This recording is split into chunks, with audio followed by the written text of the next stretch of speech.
started, it takes a couple seconds, but Okay. there's 5 people waiting. Great. So. And then I'll just come back with you for 1 quick second.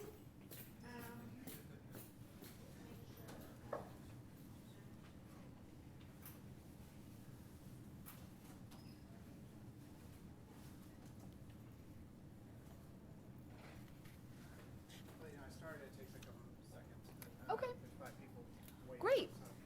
And then I'll just come back with you for 1 quick second. I started, it takes a couple seconds, but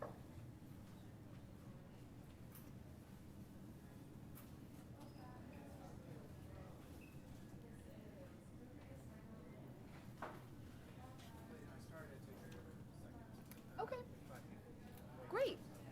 And then I'll just come back with you for 1 quick second.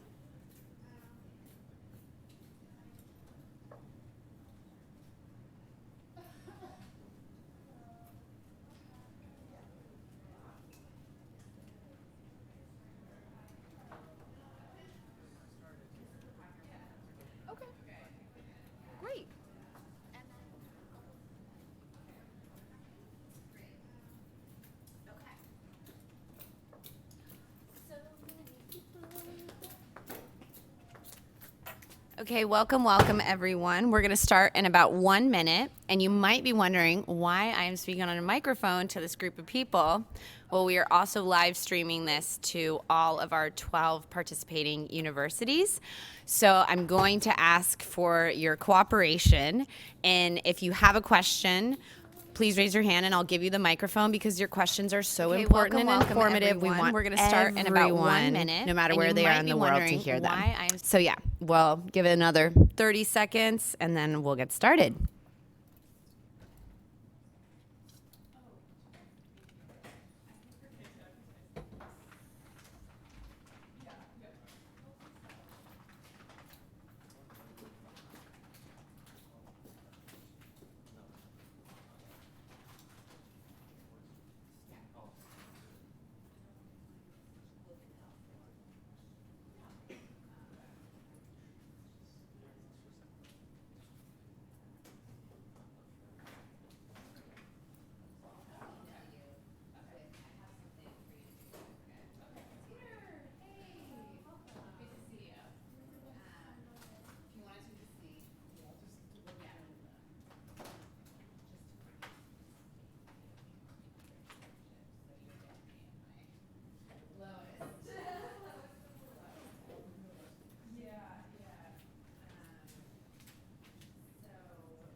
Okay.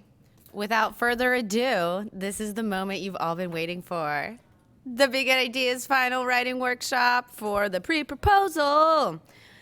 So, I want to give a big shout out to everyone in this room. You made it. It's Thursday. We can do this. And then I want to give a shout out to the online audience because you guys are hailing from all over the UCs and potentially our international partners in Uganda and Israel, and especially to those if you're listening and watching at this hour. Thank you. I will try to make this entertaining and informative. So really quickly, I'm seeing some familiar faces. We had an event on Tuesday, Innovators at Cal. Can I get a little woo woo if you're there? Woo woo. Yeah, nice. I see some familiar faces. We've had a ton of events happening the past 2 weeks, and we are gearing in for the final stretch. So we're about 2 weeks away from the pre-proposal deadline. Really quickly, basically the agenda is I'm going to give you an overview of the contest, give you a little snapshot into what the application looks like, how you would actually apply. Then we will kind of just go over some quick dates, answer any of your questions. And then last but not least, we have an example from a few years ago that I'll do a brief activity about. And I'm also going to highlight the storytelling aspect of the pre-proposal so that you guys have all the tools you need. You can ask all the questions you want. And I'll even stay after if you need some like last minute advising, or if you're like, no, I'm tired, I want to go home. I will provide my contact information so you can get a hold of me. So let me kick it off by saying, who is still looking for teammates? Can I get a show of hands? Okay, look around, look around. And then who is looking to join a team potentially? Maybe just curious. They're like, what's this whole big ideas thing about? I got skills. Let me put them to use. Yeah, you know, I'm me, maybe. Who knows? Okay. And then how many of you are working currently on your pre-proposal? Okay, great. Yay. Oh, that's so wonderful. So even more reason for me to get started. Really quickly, a question I like to get out of the way is people are like, how many applications do you have? How many people make it to the second round? This varies year from year, especially based on our sponsors, which I'll get into in a little bit. But last year, these were the numbers. So if you were part of the 34 winning teams, you won some type of financial award from Big Ideas, ranging from $4,000 up to $10,000. This year, the range is $5,000 up to $20,000, with a few additional opportunities that we will speak about more in the spring semester to win additional funds for your big idea. Money talks, so I like to begin with that. But the social impact tracks. Now, if you're familiar with the Big Ideas contest, you used to have to apply to one category. We have changed the rules because we want to be more inclusive, and what we've also found out from feedback directly from student projects is that sometimes projects fall into different categories. They overlap. You could have a project that's primarily global health related, but it also focuses on energy and resources. We definitely have seen that in the past. So this year, what you can do on the application is you self-identify your primary social impact track, and then you can also identify additional tracks.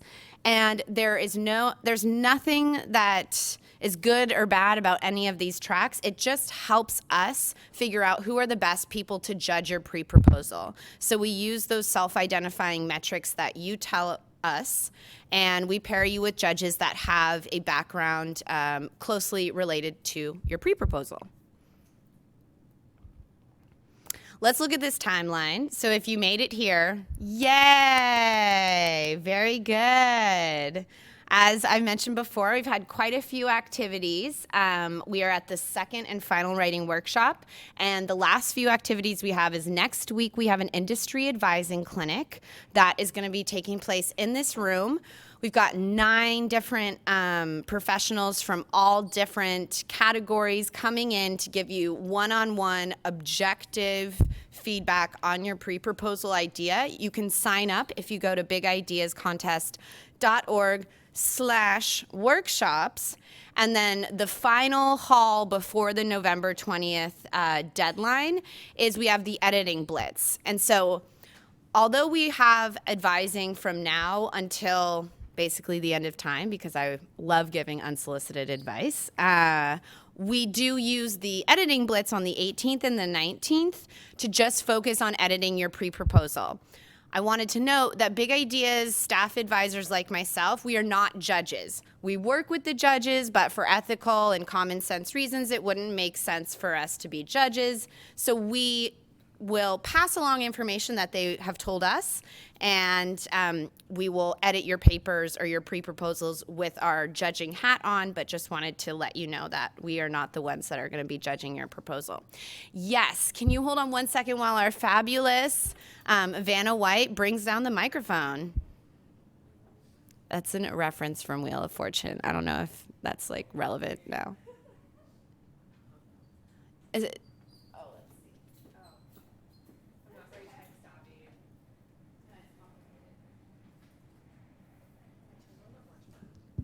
There we go. Okay, cool. Yeah, I'm just trying to ask that for the November 13th advising clinic, how many people can join? Like, if I sign up for my team, like, can I only join by myself or can my team join? Good question. And I'm going to say you can have your team join. Yeah, I mean, if your team is 20 people, just note the dimensions of the room, and note that you only have an allotted amount of time with that advisor. But I mean, information should be shared with as many team members as you can. So if you think it'd be valuable for them to be there, it might be a little intimidating for the advisor, but they know what they signed up for. Okay, thank you. Of course. Any other questions? Okay, you can ask questions whenever. Just I'm going to be annoying and make you say it in the microphone. So the pre-proposal deadline is Wednesday, November 20th, 2019, 12 p.m. noon, Pacific Standard Time. This is the last point that you can apply. If you guys are working on an application now, you can save it. And also, if you are like, this is totally the best thing that I've ever written in my entire life, I'm submitting. You can submit it now, and then tomorrow if you wake up and you're like, oh my gosh, actually just kidding, you can resubmit it. Just note that just like any application or portal that gets inundated with a lot of activity, the closer that you submit it to that 12 p.m. deadline, the slower things might be loading.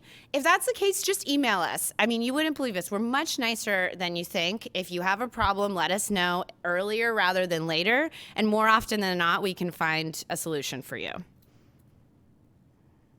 So the judging criteria. Why you guys are here. You're like, what am I going to be judged on? And this is what you're going to be judged on. Innovation is the biggest part. I take a very liberal, vague definition of innovation, which means many different things. It can be a very novel idea. It could be a new way of applying something on top of a context or a structure that already exists. Or it could be taking something that worked very well in one place or within one demographic and applying it to a different place and a different demographic. So innovation is really how you define it. Just note that this is the primary category, or the primary criteria in which you'll be judged. And you want to be creative. So when you're describing this, you want to make sure that you're using relevant facts and also really taking home the fact that we're a social impact contest. So the next smaller portion of, no, that doesn't make sense. 30% of the judging criteria is for social impact. So like other business competitions, unlike other business competitions, we really focus on what that return on your community is, not as much about what that return on the bottom line is, return on the investment made. So if your project is purely for making money, that's great. Big Ideas might not be the best place for you, but I can recommend a ton of other opportunities. Just note that that is part of the judging criteria, and we want that to be clearly communicated. Long-term viability, we mentioned this in the pre-proposal round, but note that it's only worth 20%, so it's not a huge portion. In the full proposal round, it does become a larger percentage of the judging criteria, so we just want you to think about this stuff ahead of time. We're not asking for you to have answers to all the questions, but just start alluding to ways that this project would be sustainable in a broader context or could scale in some way, shape, or form. And then last but not least is proposal quality. I don't like to say this because you guys are all very brilliant, but proofread your pre-proposals, check for typos. I can't say how many times I've read a really great pre-proposal and then I get distracted by a typo.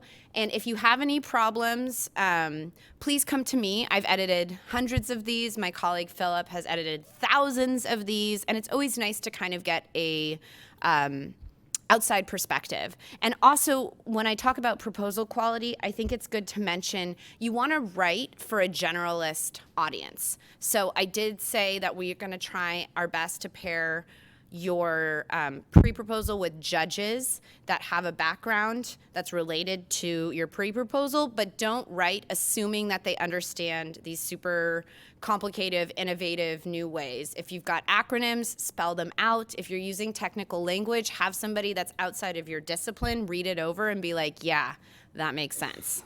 And if not, then that's a cue to kind of draw it out in layperson's speak. Okay, so the application platform, I am going to show you what this looks like. So we're going on a journey. So once you get to big ideas, you're like, okay, how do I apply? Very good question. You, of course, are going to read. I spoke too soon. Of course, are going to read over all of the information. And then you're going to click on this button, Apply Now. 'Tis the season. Then you are going to sign in. Please note that if you have applied for Big Ideas in the past, you'll still use your same login. If you don't remember your password, reset it. And if possible, please use your Berkeley email. And after you log in,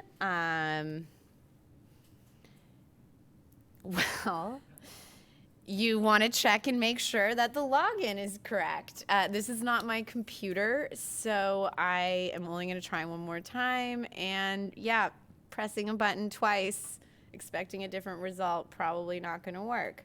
So once you log in, there are basically a few pages where you can. Cool. I'm going to sneeze anyways, so. But I guess the moral of the story is the application takes about 20 minutes to fill out. Most of it is related to your project. Note that aside from your 3-page pre-proposal, you're just going to be asked information mostly about your background, the reasons why you're applying to Big Ideas. All of that information is anonymous and confidential. It's just that we have a very robust monitoring and evaluation policy, and we use the data that you provide to help make the program better from year to year. So please, when you're looking at this, thank you. You will notice that the very first question you are asked is like, what primary social track are you applying to? If none of the tracks that you're applying to that are related to your project are in this list, you can put other, and then you could actually list what that is. And then if you have additional categories that are related to your project, you can click as many as you want. And then we just ask you some questions, like I said, about your background. It's not until the next page that we actually ask more about your project.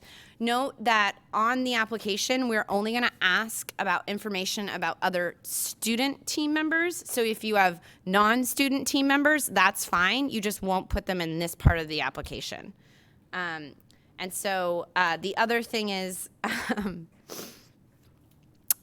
you will be asked to provide us with a 50-word and 150-word summary of your idea. And there is a button at the bottom where you can disclose that you want to make your information about your project public. If you do not want to, the only thing that will be disseminated to the public is your 150-word summary. And that's just to kind of increase your opportunities of getting more exposure for your project, but no other information will be shared. If you do click yes, the only time we would ever share your proposal, we would ask you, hey, so-and-so just said they wanted to fund your idea or wanted to mentor you and they wanted to read this. Is it okay if we share this with them? And then you would obviously have the ability to say yes or no. So we're working in your best interest. And then you get to upload your 3-page PDF application there. And like I said, you can always save it as you can see or as you can read. and then we have a feedback survey at the end. Does anybody have any questions about this part of the application? Yes, Allie.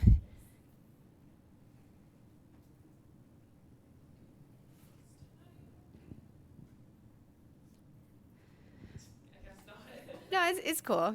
No, it's just the button on the side. Yeah, you got it.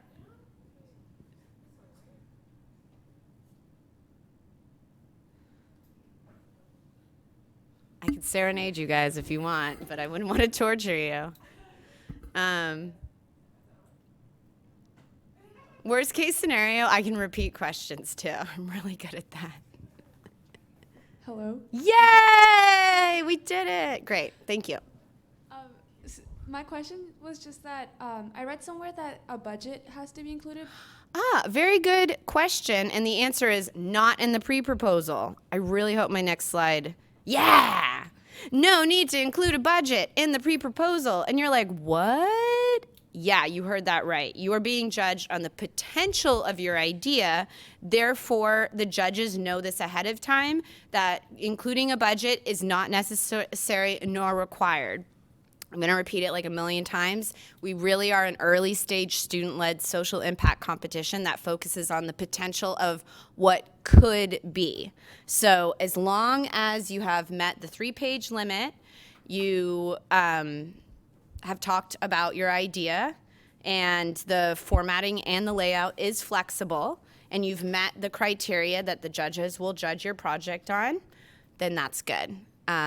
If you already have a budget, I would say save that, because in the second stage of the contest, if you make it to the final round, we do ask you for a budget.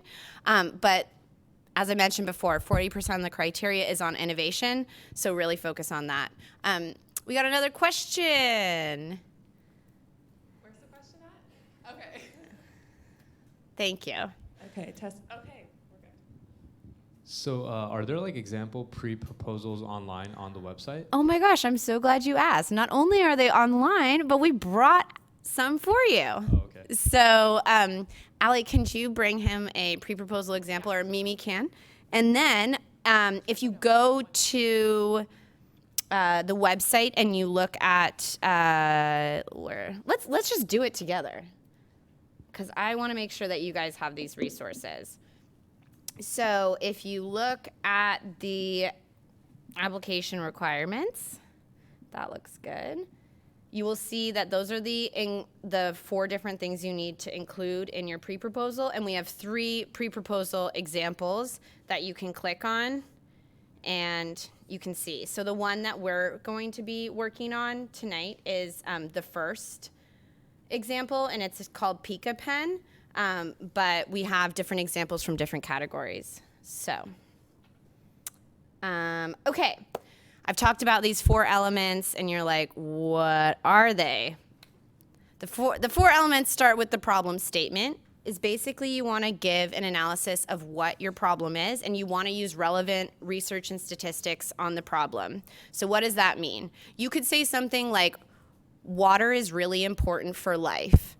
But if you are working in a very specific town where there is specific obstacles to accessing clean water, providing statistics on that would probably be more beneficial for the judges to know.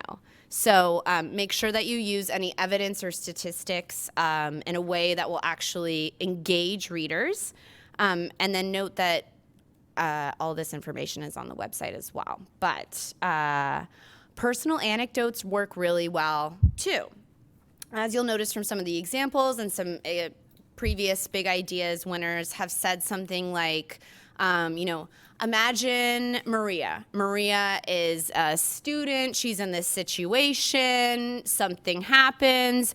Span out. This is the reality for 45% of women in the Bay Area. That can be a really great tool for you to like pull the heartstrings of your judging population, but then also connect it to a wider problem at large.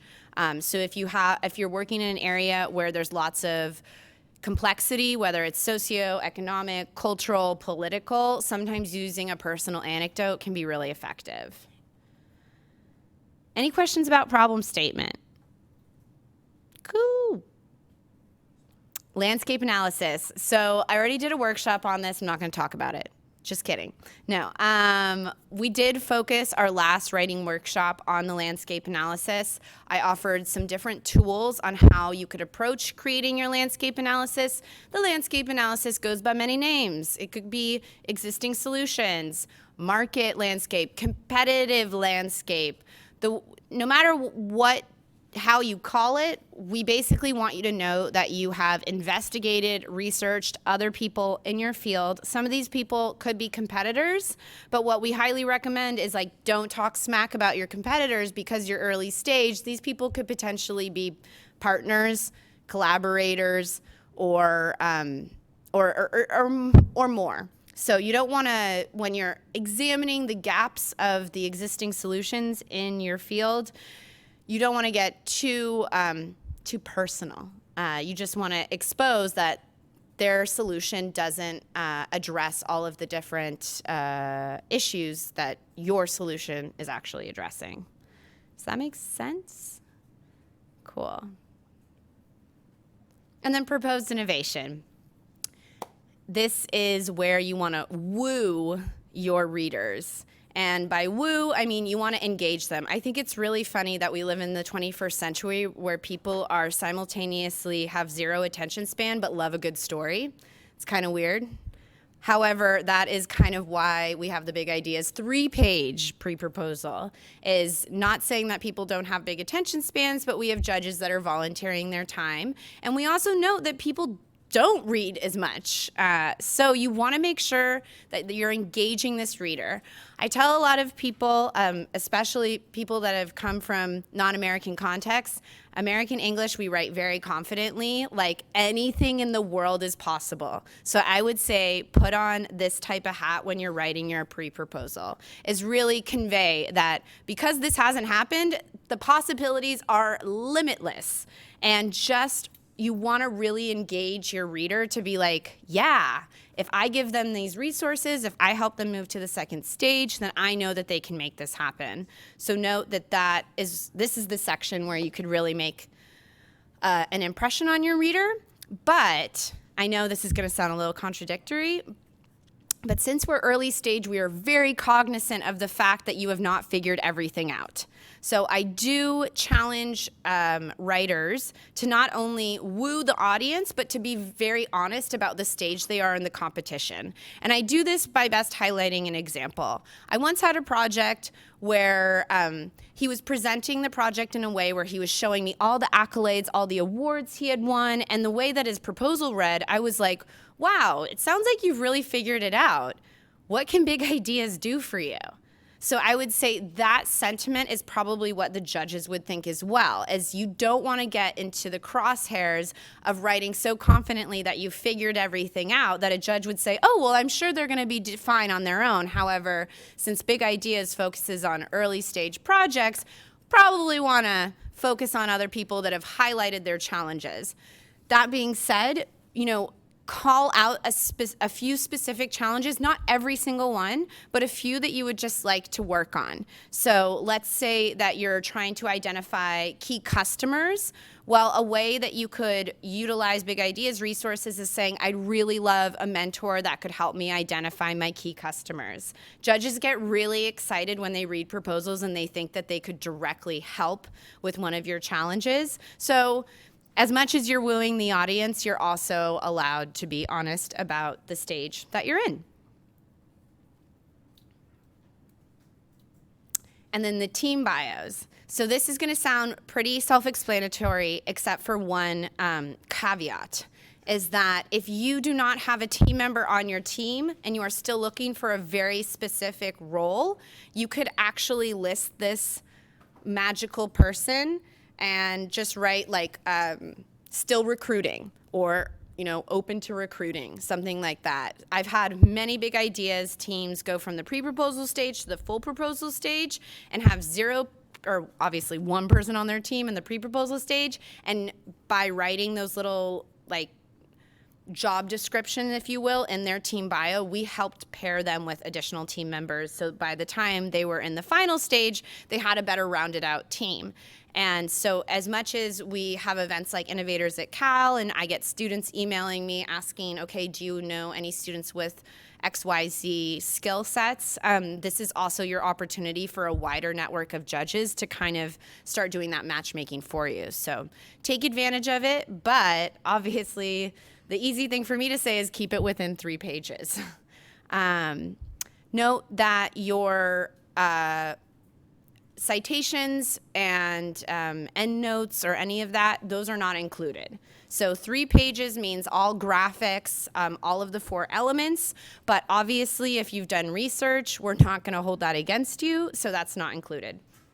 And then in the very beginning, I mentioned sponsors. So we're really excited to have Acumen as one of our sponsors this year. They're one of the pioneers in social entrepreneurship, and they have provided a resource library open to all Big Ideas applicants or everyone in the Big Ideas network. So that's everyone at Berkeley, everyone at all of the additional UCs that are watching right now, and our international partners in Uganda and Israel.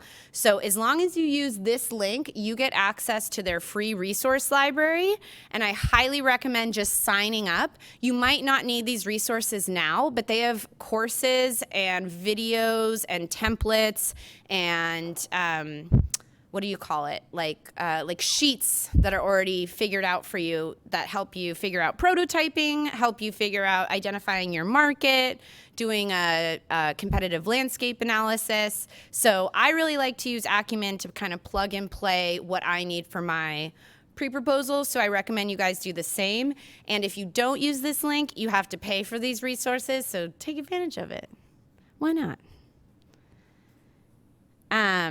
Oh, yes. So we are going to do something that is really, really fun, but also might be useful for you. So if you notice, there is a Big Ideas pre-proposal example. I wanted to give you guys a few minutes to kind of look over it, and then we're going to highlight some of the strengths and weaknesses of that, and then we're going to frame that context in a way that we can start inspiring each other on how we could create a comprehensive yet enthusiastic, compelling story. And then afterwards, I'm happy to stick around to do any advising. But in the very beginning of the workshop, I mentioned that some people were still looking for teammates, some people were still looking for teams. So please use this as an opportunity to talk to your neighbors. If not, I might peer pressure you. So you don't want me to do that. So yeah, I'm going to give you guys, actually, does anybody have any questions? I know I kind of zoomed through a few of those portions. There are no dumb questions. There are only questions that have never been asked. Yes! I knew if I said something silly like that, someone would be like, I'm going to raise my hand. Oh, wait, please use the microphone. The last section? The last section. After proposed innovation. The team bios. Yeah, you're like, she just kept talking, and finally we got to the end. And then I think I saw another question. Yes.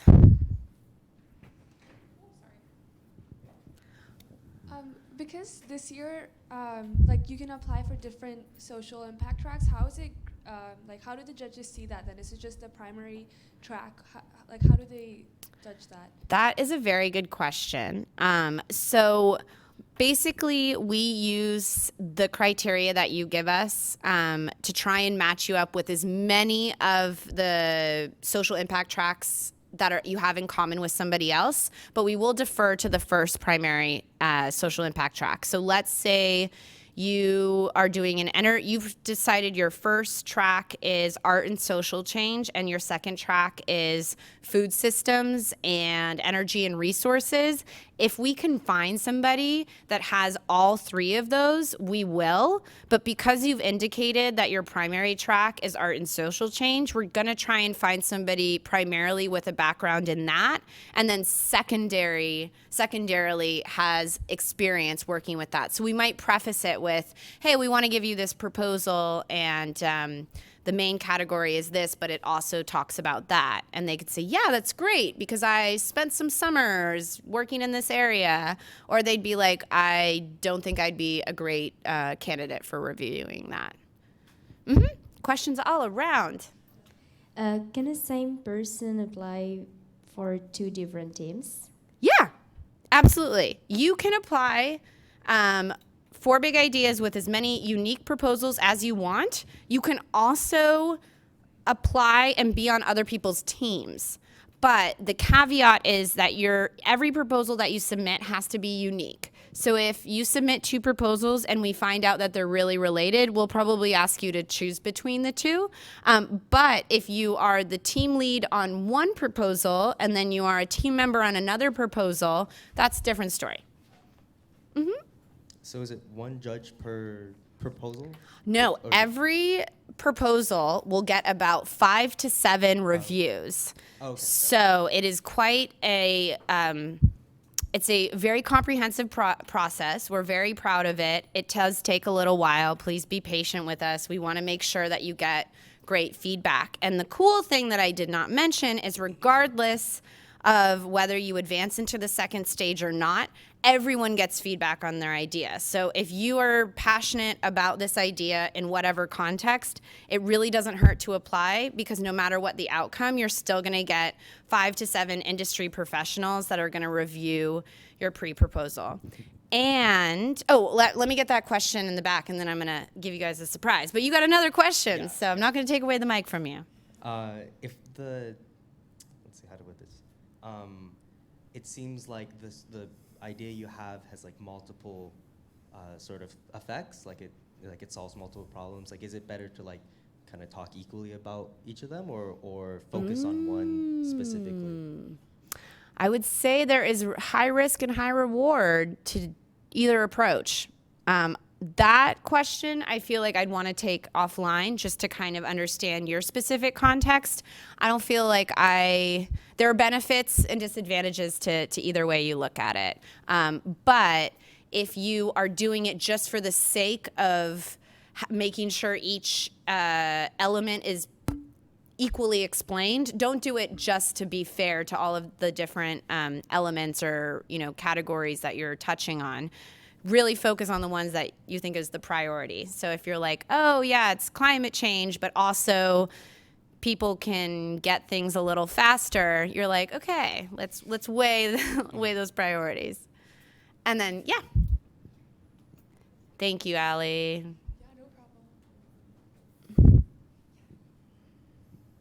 Hi, earlier you said that for the pre-proposal, the long-term viability is a 20% rating, but we also don't have to mention the budget.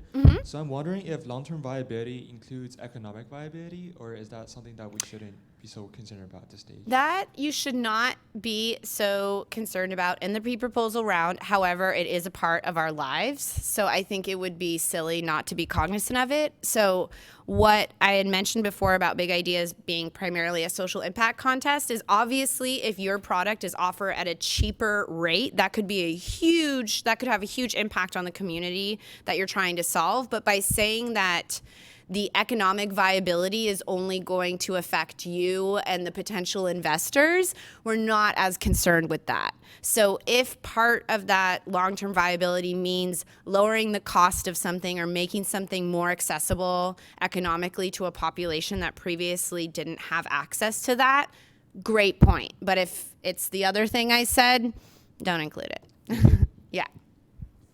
And then I wanted to share a little surprise with you. And Allie, if you could hand the mic to Peter. I hope to put you on the spot, but Peter has been a very long time judge and mentor of Big Ideas. I'll let him give a minute to just kind of talk about himself. And then also if you wanted to share a few insights into what you think Big Ideas applicants should be looking at. Wow, that's Yeah. quite an ask. And do it in 2 minutes, please. No, just kidding. No. So I read each proposal at least 3 times. The first time is to sort of basically understand the block structure of what you're trying to convey, and see if it's coherent in some way or another. And then even though you said to try and backfill with the acronyms and stuff, most people don't. So then I end up doing a lot of web research to try and understand what the space is that you're operating in, because lots of times I don't have any background in that space. And then I also don't want to be cocky. Like if I do have background in that space, I want to make sure that there's not something that you might know that I kind of, hubristically think I know. So I look out for that. And then I read it the second time to really understand what you're trying to convey. And by that point, I kind of have a pretty good idea of where this is going. And then I really try to understand you're here to learn. So I'm making an effort to try and then say, okay, how do I give positive feedback? How do I give you tough love in the review that basically says, here are the things that are good about this. Here are the things that could use more work. And honestly, I'm not really good at this. Sometimes I'm a little too harsh. I kind of feel like I'm going to try to punch you in the face, but I want it to feel like a kiss, but it doesn't. You're not that harsh. Your feedback is very constructive. See, I always feel like, she says 7 people review the plan. There's probably someone who thinks it's great and someone who thinks it sucks, and they throw out the top and the bottom one. I just assume I'm the one at the bottom that they throw out each time, and they just sort of normalize the other scores. So anyway, but I'm here afterwards to answer specific questions if you have them. But it's something that I try to take really seriously, and it's a lot of work to review the plans. So if you can do the basic typo stuff and everything, that helps a lot. If you can have grammatical sentences, that helps a lot. Lots of times I'm there trying to figure out if you have adverbs that match and stuff, that helps a lot. So that at least they understand that the she is referring to this and not that. So that's always helpful and keeps me from just kind of going, how do I make sense of this?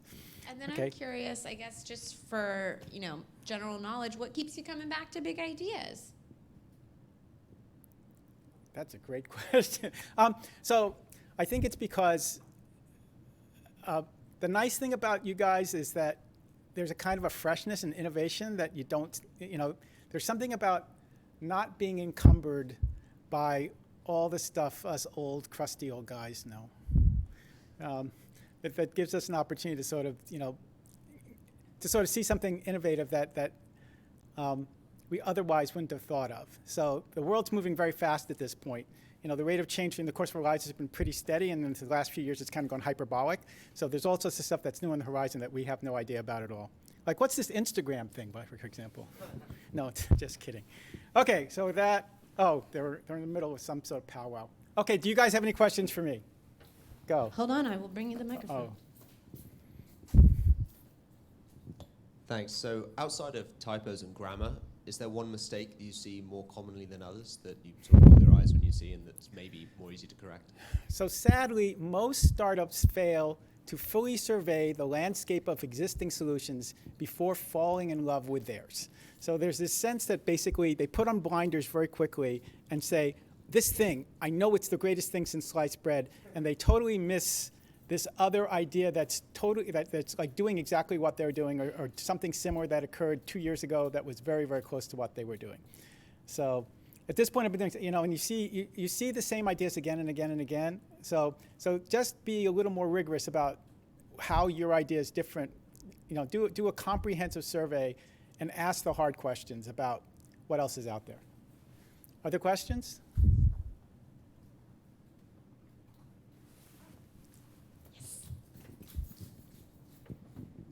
You think it matters what type of tone, or is there a tone of the writing, like emotional or whatever like that kind of is better or worse, or common or less common?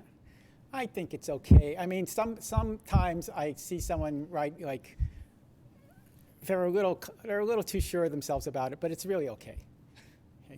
So I do like to see ideas where they basically question their own hypotheses. They say, we're pretty sure that this is right. However, we know look, the other thing is you have limited time to work on this, right? So I'm not expecting you to do some incredible due diligence, but at least to say, we thought about it. Or we realize that this is a sticking point to what we're trying to implement, and we realize this is a problem, but we don't have time to address it here, but trust us that we will solve it. And that helps me a lot, to let me know that you've thought about the idea beyond what you're putting down in the 3 pages. Any other questions for Peter? Yay! Yep. No. It was mentioned that in the second part, you kind of like want to pair up mentors as well. So how is the process for you? Like, how do you go about thinking what kind of mentors will be helpful for the team?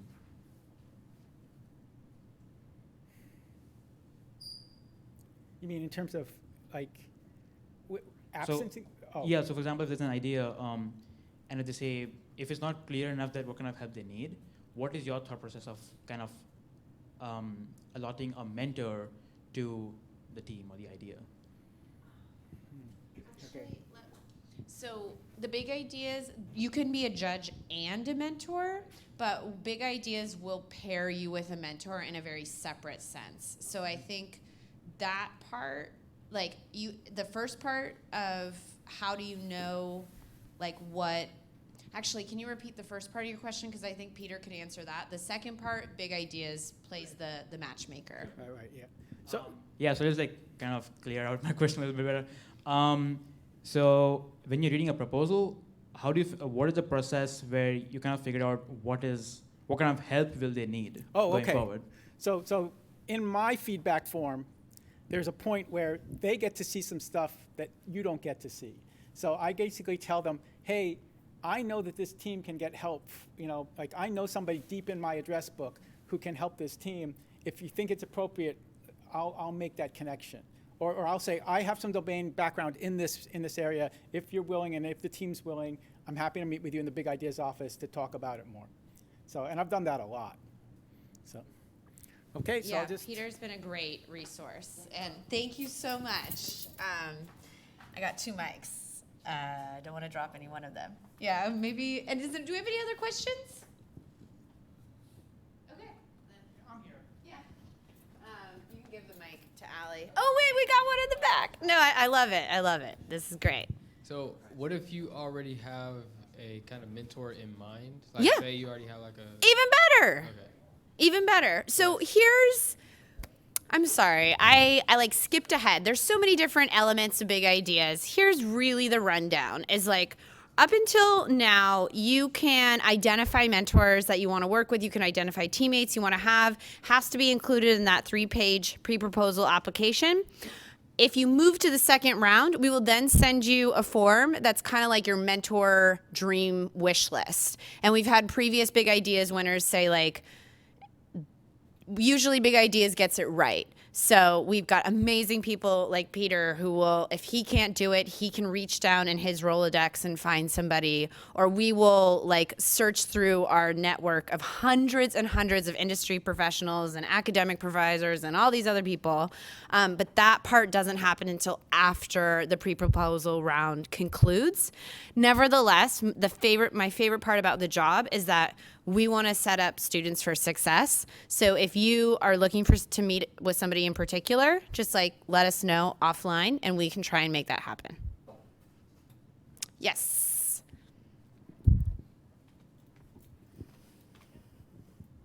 So if the product's like very like I guess like hardware tech oriented product, in our pre-proposal, like would you suggest to focus more on like what should be the balance, I guess, between like focusing on like technical details versus like, surface level, what impact it's like set out to do? Like how do you balance that? I love your questions because they segue so well into like what we were going to talk about. I think the Pika pen is a really good example of a product that they have where they're both talking about the technical design, but also integrating the other elements of the big ideas proposal into this kind of coherent story. With that particular question, I'd love to speak with you offline about your product in particular, because the one thing about big ideas is that even if you want to just narrow it down to the hardware products, we have such diversity amongst our projects. And I can give you some advice, but ultimately you're the expert. So you're the one that's going to say, I think our viewers or I think the judges really should know about this. Also note, though, that you are not on the hook for having a prototype or an MVP ready at this point. We've had plenty of big ideas pre-proposals make it to the second stage based on wireframes, blueprints, or just really cool drawings. So, any other questions? Okay, so what I'm going to do is I'm going to give you guys a few minutes to look at the Pika Pen example, and then what we can do is we'll just highlight a few of the strengths and weaknesses, and then I will stick around if you guys have any questions. Otherwise, you guys are free to work on your pre-proposal, and then note that next week we got the Industry Advising Clinic, and the week after that we got Big Ideas Editing. So yeah, let's get to it. Woo!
understands data needs. I feel like, I mean, yeah, more than what's working like, yeah, you want to lean into this once you know like people are going to want it. And like, I need something to say, okay, I think the log feature is pretty interesting. But the data, keeps the data like, if parents don't care about data, or they don't care about data, then I'm just not sure you want to like it like in a consistent way on like the other features. I think if they want the data, then I think it's definitely worth a shot. Yeah. So I think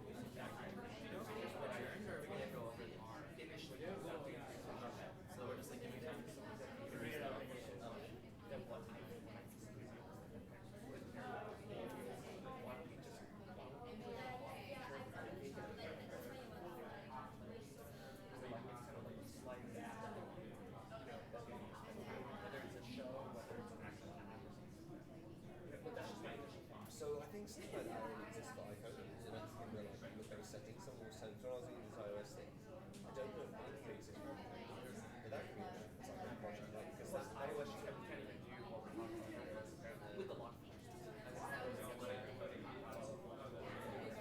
then I mean that could be because then actually that you're right, that might be the right approach. You just build what basically like just build the perfect lock, like smothers, it sits on top of the thing and just says parents have full control the dynamic, control everything, they can track it all, Right, and that's why, and that would be easier.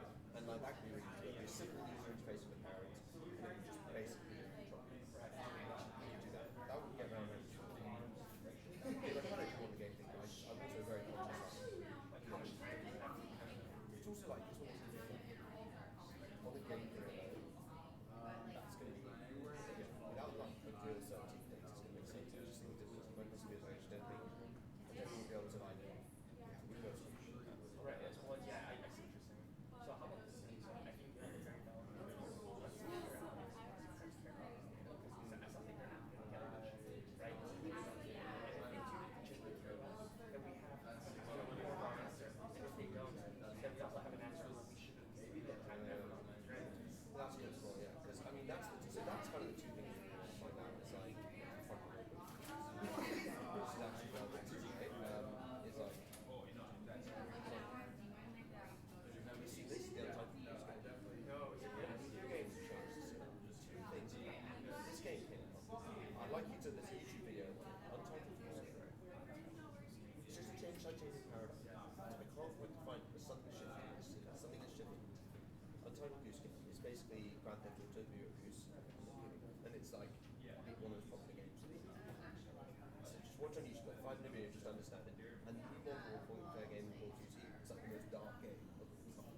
It like pulled out all the stops in terms of how people no, seriously, it's like that's like horrendous. So I feel like the attitude towards video games is changing, which helps us because our whole thesis is like kids don't know they crack education games. The reality is this is what sells. So we can sell fun. We sell something that's not boring, we sell something that's fun. So that's anything. But that was one thing. But then so basically what we'll find out is the long feature is like if that is like a massive pain point, then optimizing this, that's a the other thing is the data. And if that's a massive pain point, then we have to go and build it. But like that is the data. So those are so that's so this is like third. Yeah. So these are our things I think we should. So what I agree about the survey, I'm really going to focus on. I'm not going to be in questions, and obviously we're going to train this. Right. We want to find this out. This is where the real pain is. Then that's where. What are your thoughts on this? Okay, so we can talk about this. We can still talk about that, but then so the time was that he recommended okay, kind of just so for your own sanity as far as data comes, just provide us multiple tools so you could do like scales. Like he's just, I mean, I think he was good at scales. So he was like, he's like. He prefers slider bars. Yeah, I like slider bars. So we got more options. We got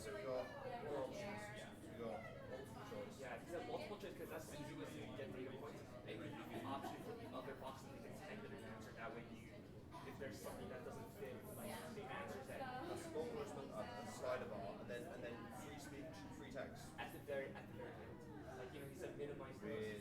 Yeah, so he just pretty much said, like, you leave that last box to be like, is there any question? Well, that makes it so I mean, I haven't done enough surveys to know if it's true or not, but I'm going off with a guy who does it for a living. My view is like, my vision would be, you and I sit down together with a parent, and we spend 20 minutes asking questions like this, and we ask follow-up questions. We say, oh, actually, that's all of this. And we can't do that. Like, sorry.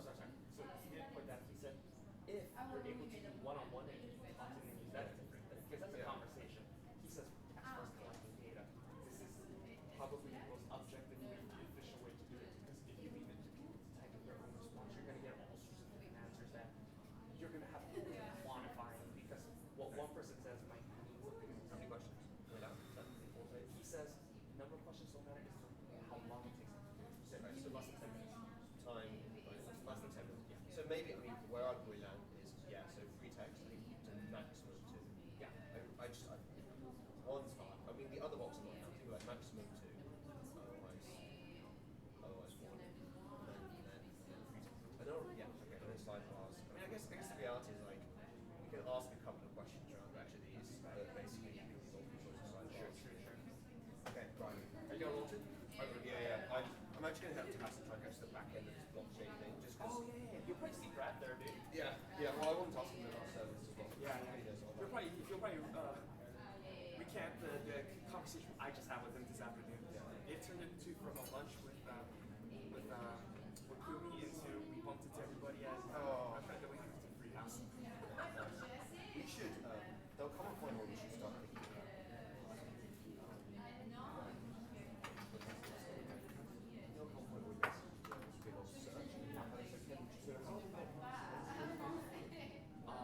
Our goal is 4 finals. She's going to leave at the end of the semester. So we've got, because my view is once we get a few more data points, I think once we've written this, we'll be so clear on what we want to do. So I think we try to get these data points and she'll be able to say, right. We'll be able to have this and we've surveyed this many people. Yeah. We got some data. He'll go, this first question will be, first of all, have you done your research? Yeah. We already know the competitor market. We know that. Yeah, for the most part. We know what we can't enter iOS now. That's something we cannot enter iOS. If it's the lock screen. If it's the lock.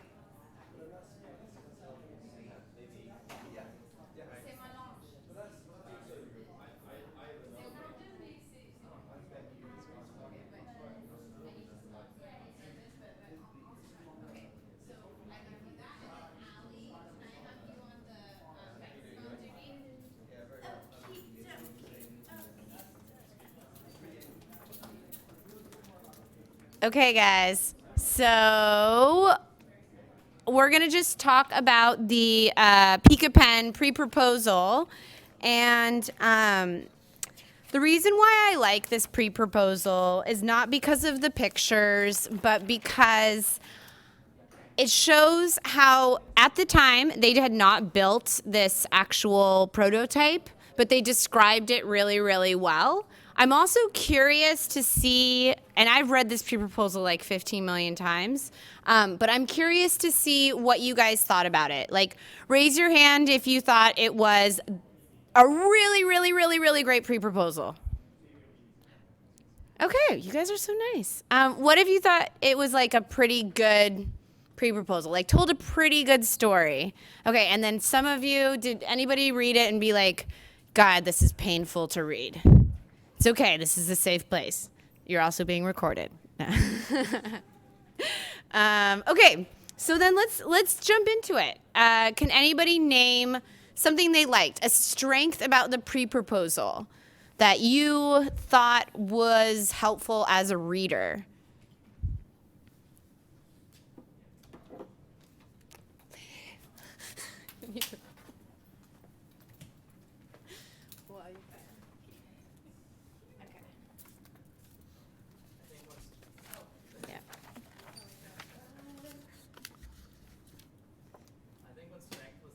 Oh, wait. We are learning together. No, sorry. Oh, it's okay. And then we do. La. There we go.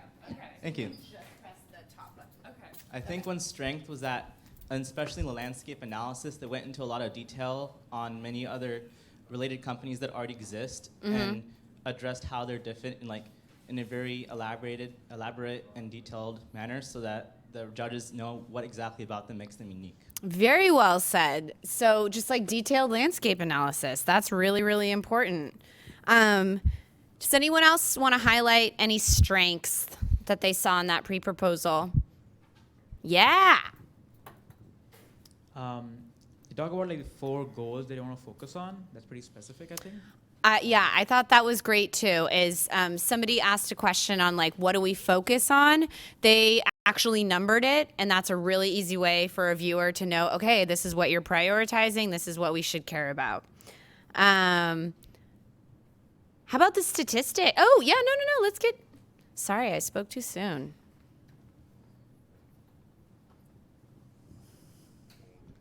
I think the problem statement and summary was clear, and they used a lot of like statistics and like reference research and stuff like that, and then also said how they were in contact with 4 like therapists.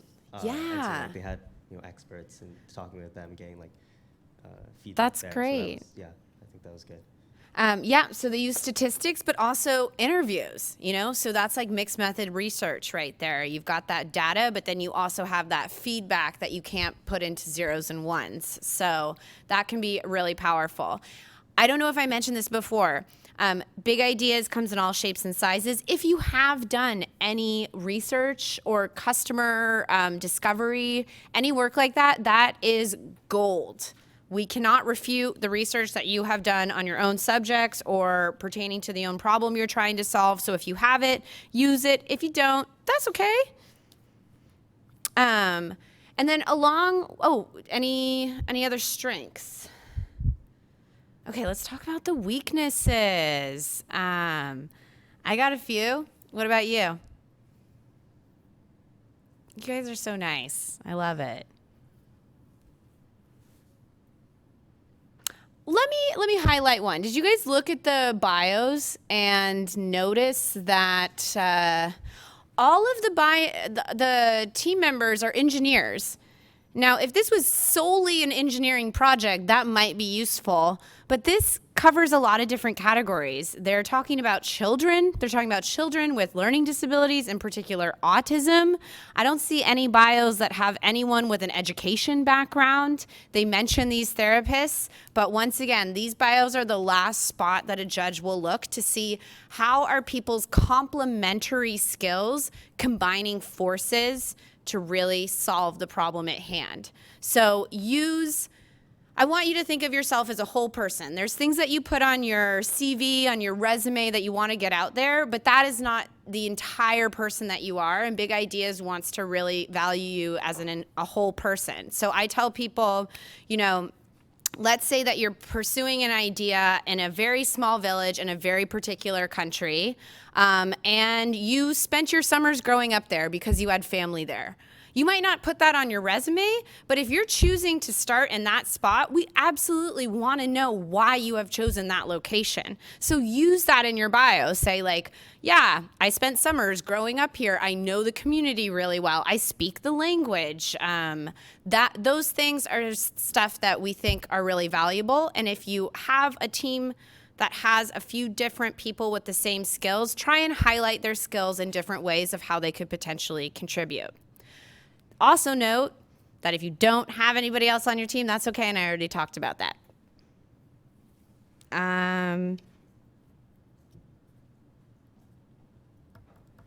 Any other weaknesses? Oh, did you? Okay. Allie works with the Big Ideas contest. She is fabulous. Oh, thank you. So one thing is they did use statistics in interviews, but they don't really talk about the statistics of any children with autism. So if you guys remember in the beginning when I said talking about your problem statement, use statistics strategically. So because their innovation is directly targeted at solving a problem for children with autism, I think it would have been very beneficial for them to provide some statistics either on where this potential innovation could make the most impact or how much of the market has not been addressed. That's something.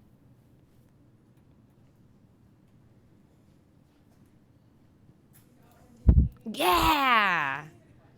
Oh, okay. Questions are cool too.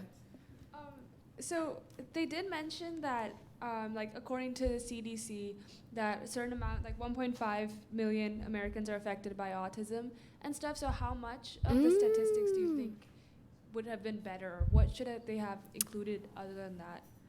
So I think what would have been a little bit more accurate is something focusing on children with autism and education, because the innovation seems to cover a few specific areas, and saying that 1.5 million people are affected with autism, that's not necessarily speaking to the innovation at hand, because of that 1.5 million people, are those all children? And if your innovation is only talking about children, that's a really big number, but that doesn't necessarily speak to your target population. Oh, yeah.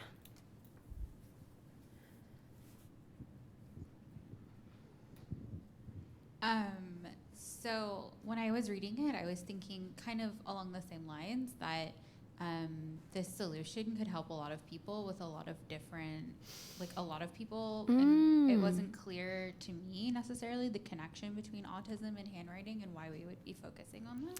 I'm so glad you brought that up, is that they really focus on children with autism, but there could be many different applications for this proposed innovation. Handwriting is something that is not only important to a certain subset of the population, so it would be valuable. And I think you bring up a really good point, so thank you for bringing that up, is that when I was talking about the pre-proposal requirements, we're asking you to do a few things. We're saying, shoot for the stars, talk about this potential innovation that could be really monumental, but tell us where you're starting. Tell us that first step. Tell us that first target market.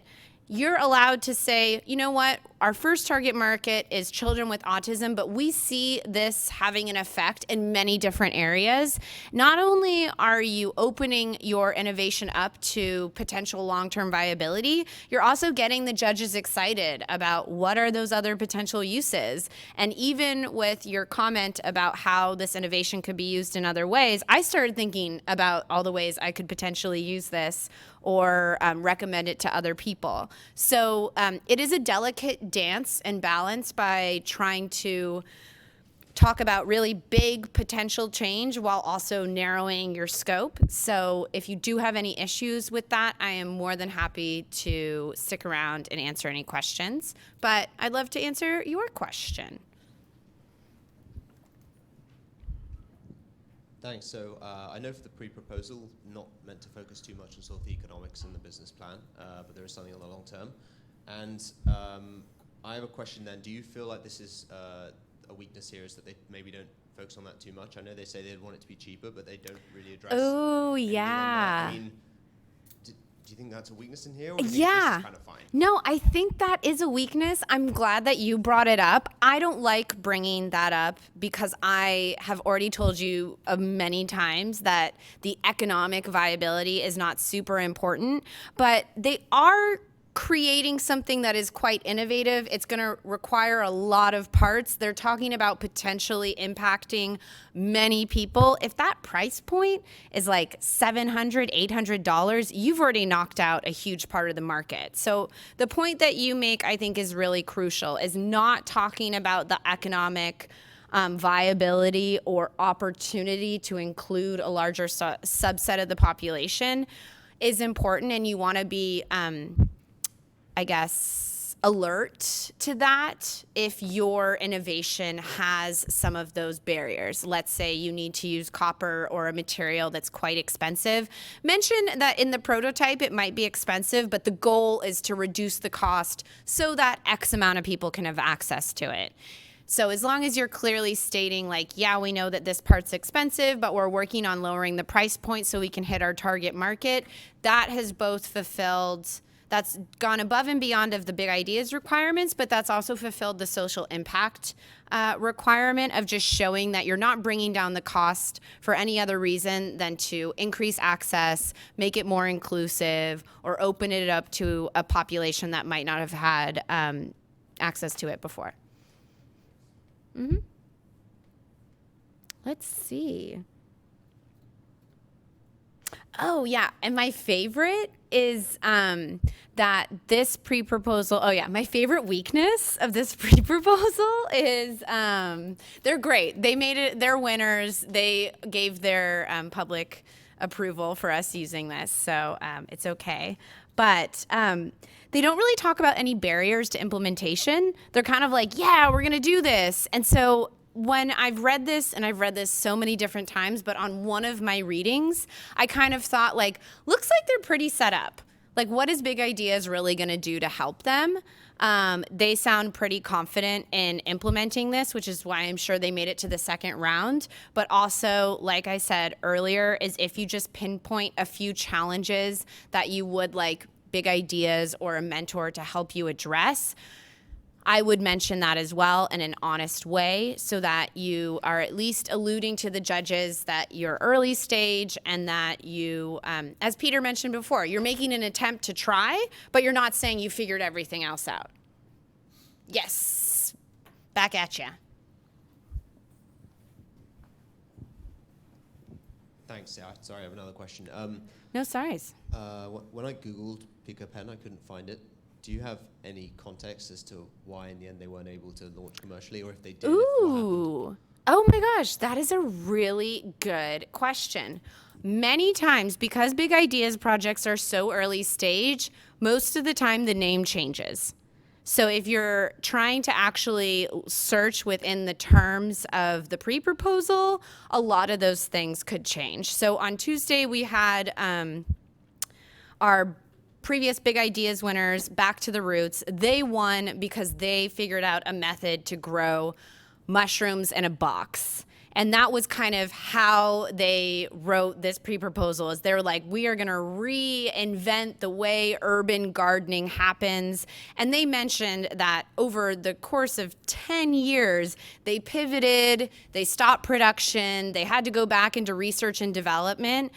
Big Ideas is really about investing in you as the innovator and your project, but we are not taking any equity in that. And so this is our hypothesis is when you invest in early stage innovators, they can not only have an impact in their community, but they can pass that impact on to other generations. And I would say the same thing goes for their projects, is that I don't know the current up-to-date context of PicoPen, but I do know that they iterated on this several different times. They were working with other collaborators, and potentially their product got rolled into something else, or it kind of pivoted to address maybe the handwriting issue in a wider context.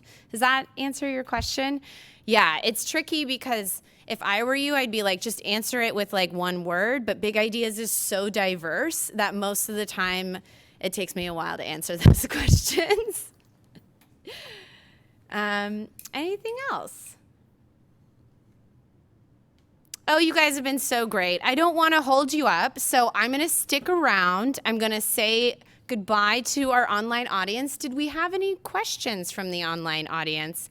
And if you can't log into my computer, we're just going to say, if you did have any questions from the online audience, please email bigideas@berkeley.edu. I will personally respond to them.